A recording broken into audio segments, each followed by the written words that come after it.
이 사람이 거기서 핵전쟁을 입안했던 사람입니다. 근데 이제 이 사람은 그래도 좀 정신이 좀 제대로 박혀서 어, 이 월남전은 사실 그 이 냉전 시기에 벌어진 가장 어처구니 없는 전쟁이 월남전이었는데 미국의 그 맥나마라 그 국방장관이 이제 그 이 월남전의 그 이제 말하자면 원흉 비슷한 그런 인물인데 어, 스스로도 그런 얘기를 해요. 정말 그 우리 미국이 저지른 가장 멍청한 짓 내지는 뭐 이런 식의 그 뭐 완전히 그 전쟁에서 그 처음으로 졌죠 미국이. 이제 패전을 한 거죠. 패전국이 된 거죠. 그래서 그 나중에 그 호지명 호지민 호지민 그 호 아저씨라고 월남에서는 부릅니다. 아마 베트남 가신 분들은 그 베트남 사람들이 그 호지민에 대한 사랑이 얼마나 큰지 아마 느끼셨을 텐데 저도 그 호지민 그 무덤을 직접 가서 이제 그 보관돼 있죠 시신이 거기 가서 이제 참배를 하고 그러고 전 세계에서 온 사람들이 줄을 서가지고 거기 이제 참배를 합니다. 그 반바지 입고 가면 쫓겨나요. 그래서 이제 그 슬리퍼 이런 거 신고 갔다가는 다 쫓겨나고 그랬어요. 근데 하여튼 그 사람들이 그저께 한 것은 어, 사실 베트남은 한 번도 전쟁에서 그 진 적이 없죠. 중국도 결국은 패배했고 프랑스도 지고 나갔고 결국 미국까지도.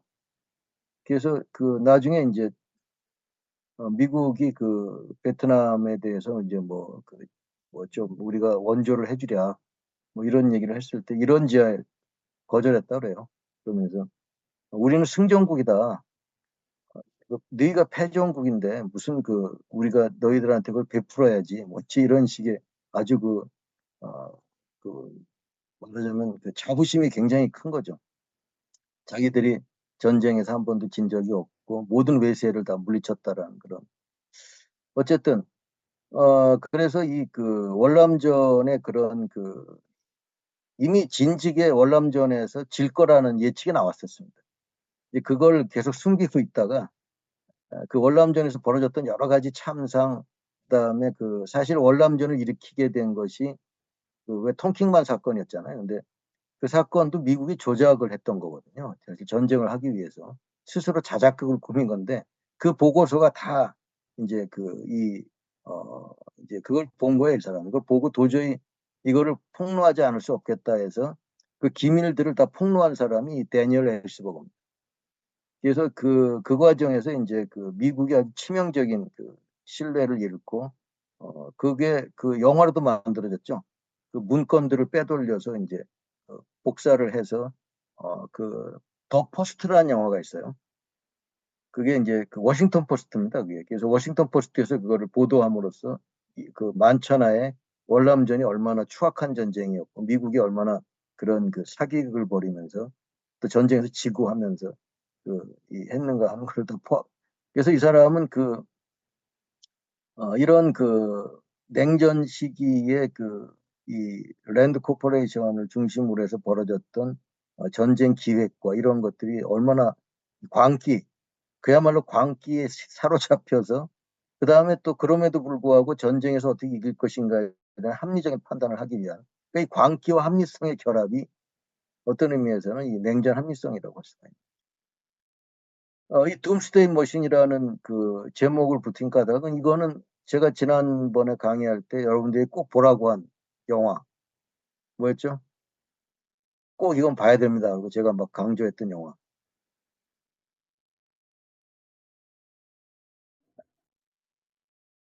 또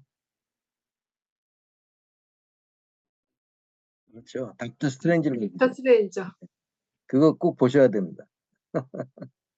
그 영화에서 닥터 스트레인지 러브의 실제 모델이 아까 얘기했던 폰 노이만과 그다음에 허만 칸이라고 하는 사람이 실제 모델이었다고 그래요. 그래서 이제 이 영화를 만들었던 스탠리 큐브릭 감독이 이 험한 그 칸하고 같이 대화를 나누고 하면서 이제 그 사람들을 모델로 생각하면서 이제 그 영화에서도 나오지만 핵전쟁이 벌어지고 나서 이제 우리가 어떻게 살아남을 것인가에 대한 막 이 계획을 세우고 뭐 남자와 여자의 비율을 어떻게 맞춰야 되고 뭐 호맹랑한 그런 말하자면 이제 그 속에서도 자기들이 살아남아서 적을 물리칠 생각을 하고 있는 거죠.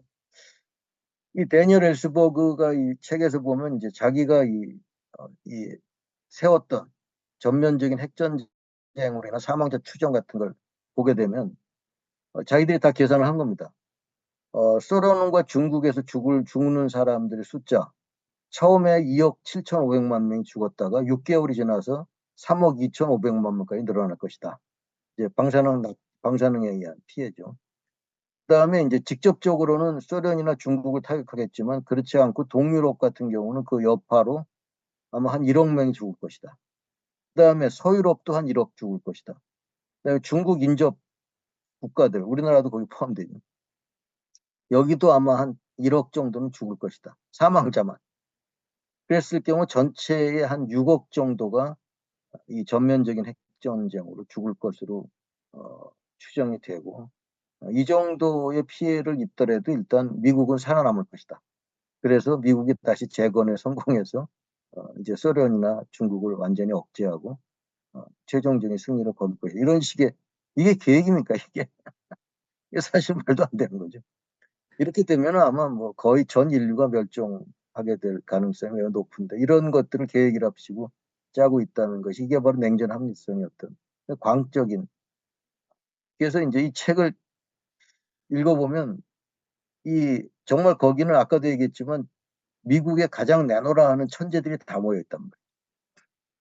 이런 천재들이 모여서 아주 쾌적한 연구 환경 속에서 뭐 출퇴근도 자유롭고 뭐 봉급은 엄청 높고 거기에서 서로 막 정말 이 아주 자유로운 토론을 해가면서 이런 계획을 세우는 거죠. 그러니까 이런 것 자체가 그 자체가 그야말로 이 둠스데이 머신이라는 것은 지난번에 얘기했던 닥터 스트레인지 러브 영화에서 나오는 소련이 만들었다는 이제 자동 미국이 선제 공격을 하면 이 둠스데이 머신이 작동을 해서 자동으로 미국의 대규모의 핵공격을 하게 되는 그래서 결국 둠스데이 인류가 종말에 맞이하게 되는 그런 상황이 된다는 그런 거기에서 가져온 이 사람 주장은 지금도 이런 계획 계속 세워지고 있다고 합니다. 지금도 역시 이게 끝난 얘기가 아니라 지금 역시 지금도 미국은 계속 소련이나 중국을 적국으로 가상 적국으로 놓고 이런 식의 계획을 끊임없이 세워나가고 있다라는 것입니다. 그래서 하여튼 이런 것들이 바로 이제 지금 이 아주 기묘한 기이한 그런 합리성의 세계에 우리가 살고 있다. 뭐 사실 그렇지 않습니까? 지금 뭐 우리가 북한과 대치하고 있는 상황, 뭐 갑자기 오물풍선이 날라오고 뭐 그 방송을 재개한다느니 하고 또 이쪽에서는 끊임없이 물론 민간 단체에서지만 대북 선전 삐라들이 끝없이 올라가고 이게 사실 제정신을 가진 상황이라고 말할 수 있나요? 그러면서 서로 간에 대화 채널은 끊어지고 아무런 대화 채널도 남아있지 않은 상황에서 끊임없는 시뮬레이션만 하고 있는 거 아닙니까? 어떻게 되면 북한이 우리에게 쳐들어오면 어떻게 할 것이냐. 북한도 마찬가지겠죠. 이런 상황이야말로 정말 너무나 어처구니 없는 그런 상황 속에서 우리가 살고 있기 때문에 결국 이런 냉전 합리성이라고 하는 게 지금도 여전히 통용되고 있다고 볼 수가 있겠죠. 참 안타까운 일입니다. 그래서 이런 냉전 합리성이라고 하는 개념은 사실 이런 과거의 합리성하고 상당히 다르다. 이 뭐 계몽시대의 합리성이라든가 이런 것과는 상당히 다르고 이런 알고리즘과 규칙, 이런 수학적인 모델링, 그다음에 컴퓨터 속으로 들어갈 수 있는 데이터 이런 것들을 통해서 이 세계가 통제 가능하다라는 그런 또 우리가 이걸 완전히 닫힌 세계처럼 그렇지만 사실 이 세계가 닫혀 있지는 않죠. 그것 때문에 끊임없는 논쟁이 벌어지는데 이해가 가능하다 이런 식의 아주 강한 신념 근대주의적인 관념이 아주 극대화되고 그런 여러 가지의 기제들, 그 원자폭탄이나 또는 그 컴퓨터나 이런 것에 의해서 아주 극대화된 그런 어떤 이념이 빚어진 것이라고 볼 수 있다. 그래서 이런 게 나타날 수 있었던 것은 아주 중요한 여러 가지의 첫째는 원자폭탄. 이건 어마어마한 거죠. 인류가 지금까지 만드는 것 중에서.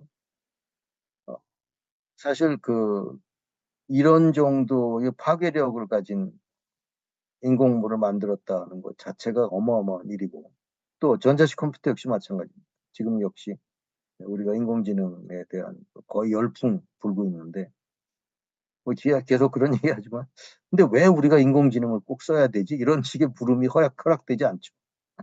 그런 식의 얘기를 하면 이제 이상한 눈초리로 쳐다보거나, 완전히 저 사람은 이제 아웃 오브 데이트 된 사람이구나. 뭐 또는 뭐 이런 주의자, 반과학주의자 아니야? 뭐 이런 식의 눈초리를 받게 되는 그런 상황입니다. 네, 그다음에 이제 우리가 다음에 다루게 될 DDT 같은 화학 살충제 같은 것도 역시 엄청난 흡수하면서도 강력한 그런 성능을 발휘하는데, 이런 것들이 생김으로써 비로소 이제 인류가 자신감을 얻은 거죠. 아, 우리가 마음만 먹으면. 그래서 사실 이 원자폭탄과 연관한 여러 가지 허무맹랑한 계획들, 뭐 운하를 건설할 때 핵폭탄을 사용해서 건설하면 쉽게 건설하지 않겠냐. 뭐 이런 식의 계획이 실제로 어, 이제 입안되기도 했었고요. 그다음에 뭐 사실 우리나라의 핵폭탄이 떨어지지 않은 건 정말 천운이었습니다. 뭐 다 아시겠지만 6.25 전쟁 과정에서 특히 중공군이 내려와서 완전히 다시 서울을 빼앗기고 하는 이런 상황이 됐을 때 메가더 장군이 아주 적극적으로 핵무기 사용을 권했죠. 당시 트루먼 대통령에게 핵무기 사용을 하자고 아주 강력하게 권고했습니다. 왜? 미군 피해가 너무 심하고. 그럼 이대로 놔두면 이제 전선이 불안해진다. 그래서 목표 지점까지 다 정했습니다. 한두 개가 아니고 여러 발의 핵무기를 사용해서 압도적으로 전황을 이제 뒤집자라는 그런 제안을 했는데, 다행히도, 천만다행히도 트루만 대통령이 노했죠. 이런 식으로 핵을 쓰다 보면 앞으로 계속 핵을 쓰게 된다. 그렇기 때문에 어, 전에 이제 재래식 무기만으로 전쟁을 하고 핵무기를 사용하지 말자라고 결정을 내렸기 때문에, 생각하면 아주 모골이 송연합니다. 만약 그때 핵무기가 한반도에 사용됐다고 생각해 보세요. 지금 우리가 어떻게 살아남을 수 있겠습니까? 정말 끔찍한 이야기예요.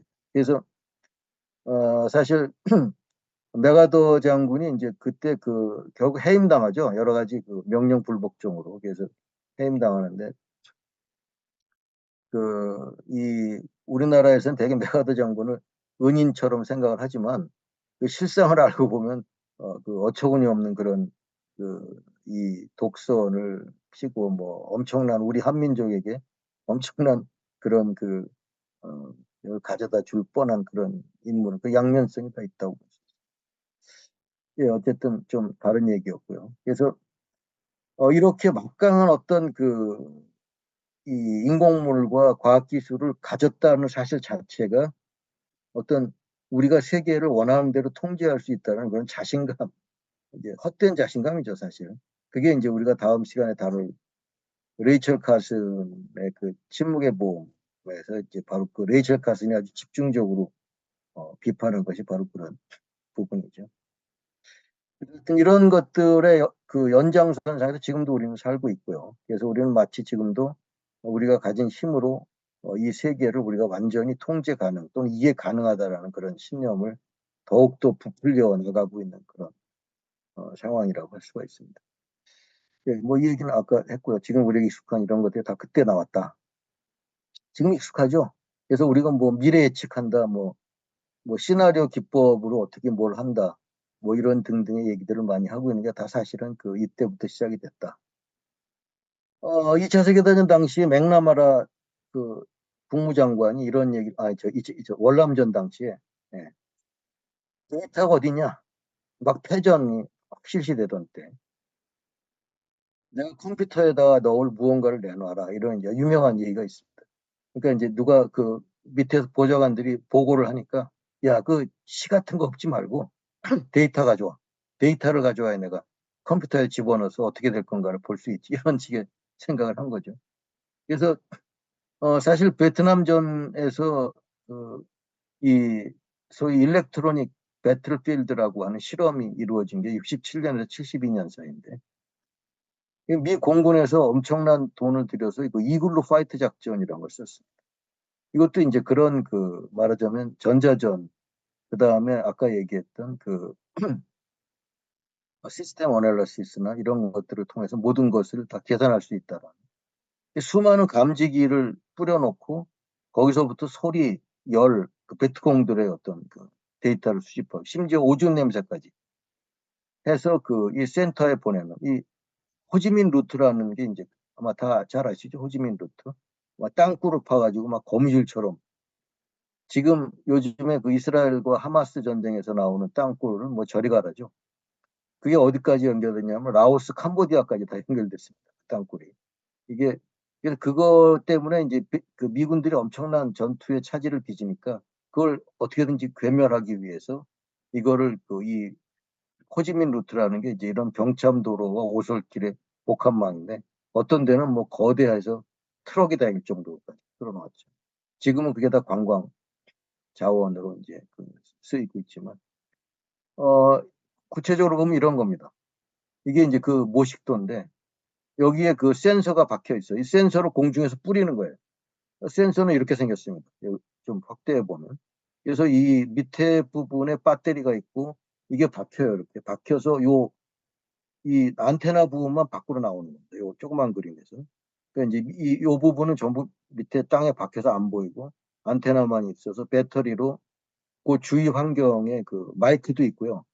마이크도 있고 그다음에 이제 그 여기 안테나가 있어서 그걸 전부 전송해 줍니다.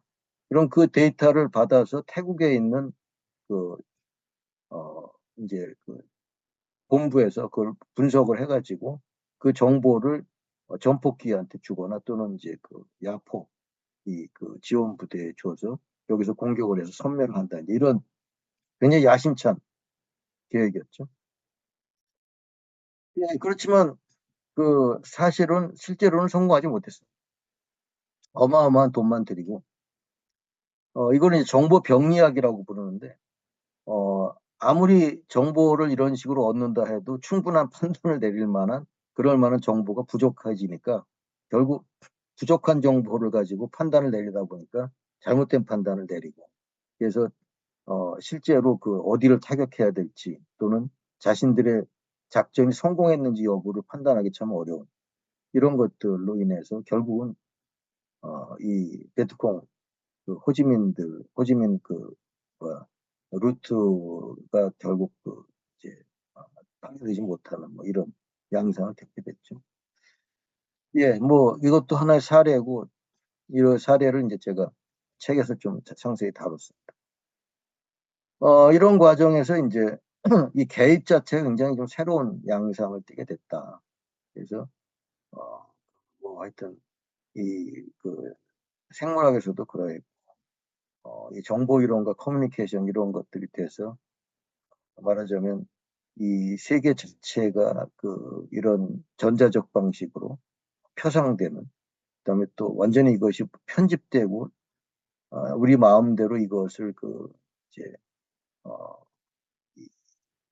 다시 쓸 수 있는 리라이트 할 수 있는 어떤 그런 대상으로서 생각하는 그런 경향이 점점 더 강화된 것이 바로 이런 컴퓨터라든가 그런 새로운 기기들을 기반으로 해서 이제 어떤 나타나는 성향이라고 할 수가 있겠다는 그런 것이죠.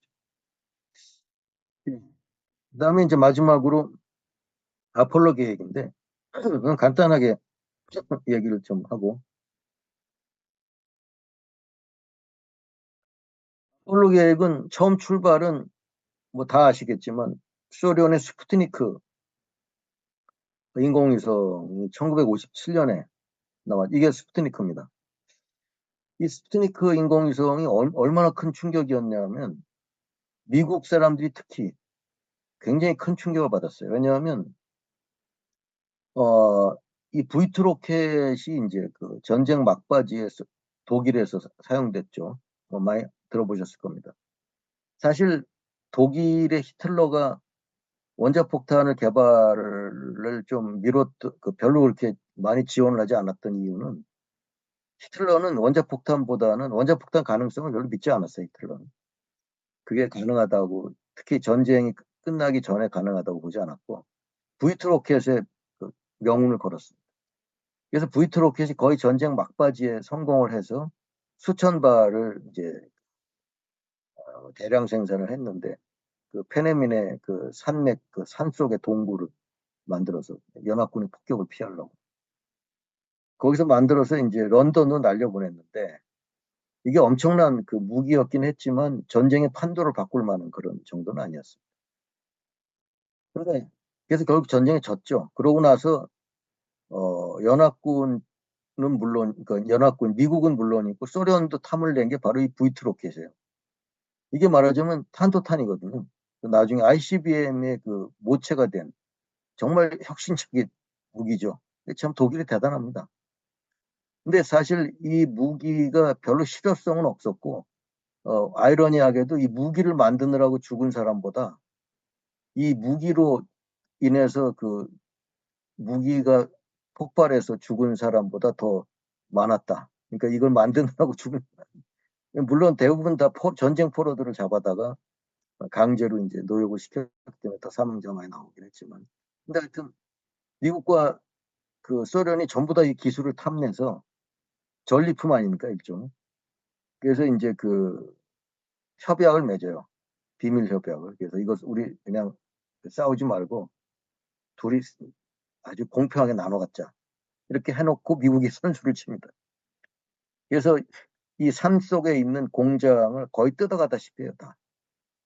그 다음에 이 계획, 이 브리트 로켓 계획의 핵심이었던 폰 브라운 박사. 많이 들어보셨죠? 이게 사실은 나치의 부역자예요.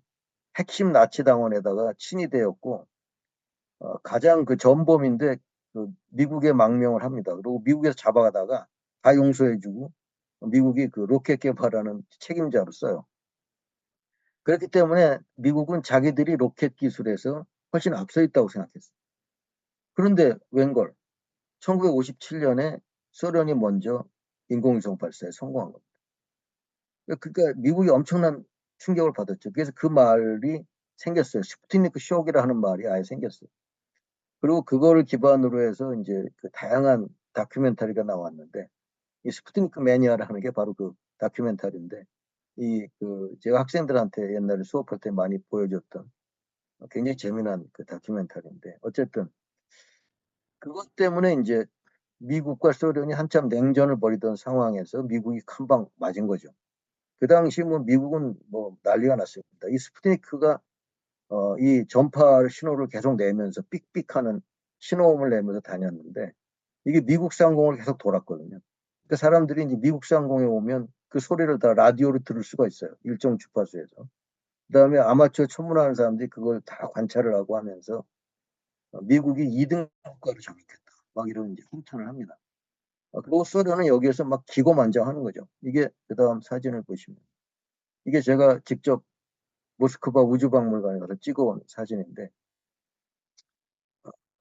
언제 찍었나 하여튼 한 10년도 더 전인데, 그, 이것 때문에 제가 일부러 그때 제가 스페인에 학회에 출장을 갔다가 오면서 일부러 러시아 항공을 타고, 근데 사실 러시아 항공은 좀 불안하거든요. 근데 억지로 탔습니다. 그리고 러시아 모스크바에서 스톱오버를 해서 일부러 2박 3일을 묵은 거예요. 그러고서 이 러시아 그 우주박물관이, 이게 이 우주박물관의 그 앞에 있는 거대한 조형물입니다. 여러분들 그 사회주의 조형물들 어마어마하게 큰 거 아시죠? 이 규모가 뭐 대단해요. 바로 이 앞에 있는 호텔, 코스모스 호텔인가, 거기 일부러 묵으면서 들어가서 막 계속 사진을 어마어마하게 찍어왔어요. 그 중에 일부입니다. 그래서 이 당시 러시아, 소련의 어떤 자부심이 여기 그대로 드러나 있어요. 이 조형물 보십시오. 이 우주를 향해서 나아가는 그 모습.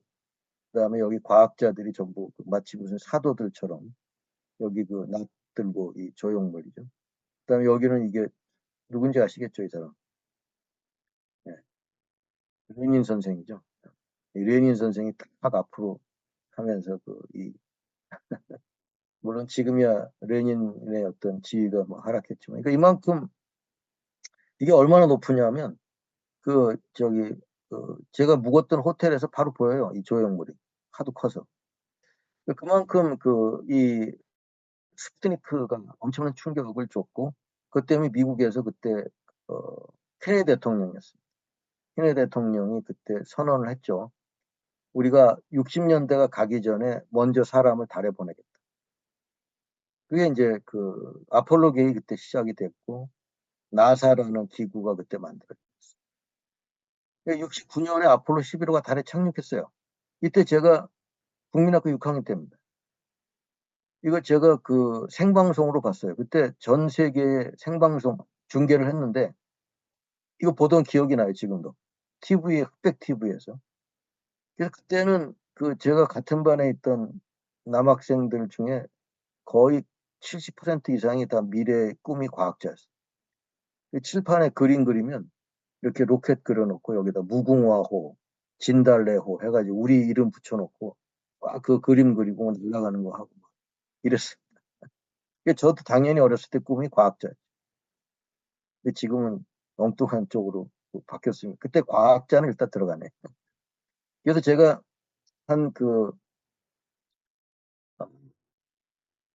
꽤 오래됐으면 한 20년 됐나? 프레시안인가 어디에서 이제 칼럼을 써달라고. 그때 우주의 해였어요, 그때가. 우주의 해라서, 우주의 해는 이제 갈릴레오가 목성의 위성을 4개를 발견한 때를 이제 위성 시점으로 해서 우주의 해를 잡는데, 그때 여러 분야에 있는 사람들한테 우주와 연관된 칼럼을 자유롭게 써달라고. 그때 제가 쓴 제목이 내가 달나라로 신혼여행을 가지 못한 까닭은 이라는 이제 약간 약간 섹시한 제목을 달아서 사람들 관심을 끌어서. 왜냐하면 그때 저는 69년에 달에 가는 걸 보고 내가 장가 갈 때쯤이면 달나라로 신혼여행 갈 수 있겠다. 이런 생각을 했어요. 왜? 57년에 처음 인공위성을 발사했는데 불과 12년 만에 사람이 달에 갔어요. 엄청난 속도죠. 그 정도면 2000년쯤 되면은 뭐 태양계 전체가 아마 우리들의 놀이터가 되지 않을까. 아주 보수적으로 생각해서 달에 신혼여행 가는 건 충분히 가능할 것이다라고 나는 꿈을 꿨어요. 그때 제가 보던 소년 잡지에서는 전부 2000년에 상상도가 전부 나와요. 그때 되면 뭐 달나라 화성까지 다 여행 갔다 오고 하는 게 다 나옵니다. 저는 그 꿈이 결코 허황되지 않을 거라고 생각을 했는데 웬걸 아폴로 11호가 일단 달 착륙에 성공하니까 어때요? 이거는 우주 개발이 목표가 아니고 미국과 소련의 냉전의 대리전이었거든. 자존심 싸움이었거든. 그래서 이렇게 빨리 갈 수 있었던 것은 미국이 그때 전폭적인 지원을 우주 이 아폴로 계획에 해줬고, 그래서 그 다음에 또 하나는 제어 기술에서 미국이 앞섰어. 즉 컴퓨터 기술이. 근데 반해서 소련은 발사체 기술에서는 뛰어났지만 제어 기술에서 뒤져서 결국 달 착륙을 포기했죠. 근데 일단 달에 가고 나니까 어때요? 미션이 완수됐죠. 그러고 나니까 더 이상 동력을 잃게 됩니다. 그렇게 어마어마한 자금을 계속 들여서 왜 달에 가야 되냐? 발사장에서 계속 시위 벌어져요. 흑인들하고 그다음에 뭐 가난한 사람들이 나와서 그 돈을 우리한테 쓰지 왜 괜히 쓸데없이 달에 가냐?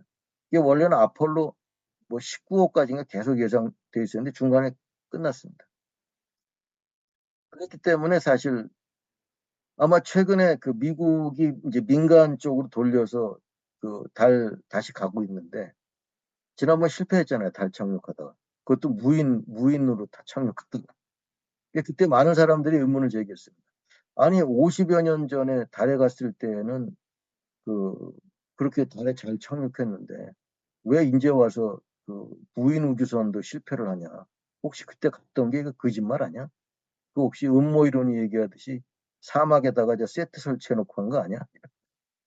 근데 사실 그때 간 거는 맞죠. 지금도 달 탐사선들이 그때 흔적을 다 발견합니다. 거기는 기상현상이 없기 때문에 뭐 아무런 이 발자국도 그대로 남아있죠.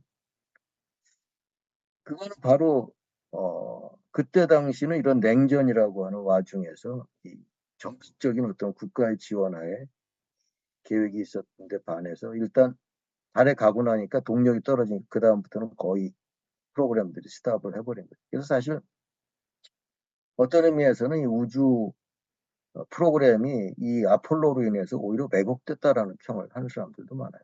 제대로 차근차근 해서 이루어졌다면, 근데 그때 너무 여기 드라이브를 걸었다가 그다음에 또 그 이후로 동력을 잃어가면서 우주 이제 탐사 프로젝트들 자체가 굉장히 많이 왜곡된 측면이 있다고 얘기를 합니다. 그래서 사실 이런 이 미국과 소련의 어떤 대리전의 양상을 띠고 벌어졌던 대규모 프로젝트가 이 아폴로 계획이었다고 얘기를 할 수가 있겠죠. 그래서 저는 뭐 이제는 뭐 포기했습니다. 달나라로 신혼여행은커녕 그 달나라로 한번 간 그러면커녕 지금은 뭐 금강산도 못 가고 있는 형편이 참 안타깝습니다. 이제 마지막으로 정리하면은 전쟁과 냉전으로 인해서 이 과학 자체에 어마어마한 큰 영향을 받았다. 지난번에도 얘기했죠. 거대 과학이라고 하는 형태로 해서 지식이나 기술이 생산되는 방식 자체에 큰 변화가 일어났는데 과학을 주도하는 게 개인이 아닌 이제 거대 조직에 의해서 주도를. 그래서 과학 기술이 거대화되고 분사화되고 뭐 정치와 이 상업화 이런 등등의 이제 양상으로 치달리게 됐다. 그다음에 이제 이런 테크노 사이언스라고 하는 것이 이제 대두하게 되는. 테크노 사이언스라는 개념은 이 김병진 선생이 쓴 이 모두를 위한 테크노 사이언스 강의라는 책에 보면 아주 잘 정리가 되어 있는데 바로 이러한 과학 기술의 변화가 된 어떤 특징을 테크노 사이언스라고 보통 이름을 붙이는데 브루노 라투어라고 하는 얼마 전에 세상을 떠난 과학 사회학자가 이제 그 이름을 이제 어, 붙이는데 크게 공헌을 했었죠. 이제 이 과학이 예전의 과학과 달리 지금은 이런 거대한 자본과의 결합, 그다음에 이런 분사화되고 또는 거대 과학화된 그런 양상을 띠게 되면서 이전의 과학과는 이제 상당히 다른 모습을 띠게 됐다는 것이죠. 근데 저는 이 과정에서 이런 신자유주의와 테크노 사이언스의 결합을 우리가 눈여겨볼 필요가 있다. 그래서 신자유주의는 항상 아까 서두에서도 말씀드렸지만 끊임없이 어떤 새로운 동력을 필요로 하는 거죠. 자전거 바퀴가 멈추면 자전거 쓰러지기 때문에 끝없이 굴러가야 하듯이 그러기 위해서는 새로운 기술을 계속 필요로 해서 그런 부분과 서로를 강화시키는 그런 강화의 어떤 공구성하는 그런 과정. 이런 것을 시스템상으로 전 지구적 사유화 체제라고 이제 미롭스키와 센트 같은 사람이 이제 그렇게 분석을 하기도 했다. 이런 얘기도 이제 지난번에 잠깐 말씀드렸지만. 그래서 오늘날의 과학은 바로 이런 양상을 띠게 되고 군사화와 상업화와 또 이런 거대 과학화의 과정에서 이제 사실 어떤 보통 사람들이 통제하기 상당히 어려운 그런 이제 양상을 띠게 되기 때문에 사실상 우리가 이전의 과학과 기술처럼 개개인들이 어떤 거기에 참여해서 해나가기 어려운 그런 상황으로 발전을 하고 있는 그런 양상입니다. 예, 일단 오늘 말씀은 여기까지 드리기로 하고요. 네이버 검색창에 인문공간 세종을 검색하세요.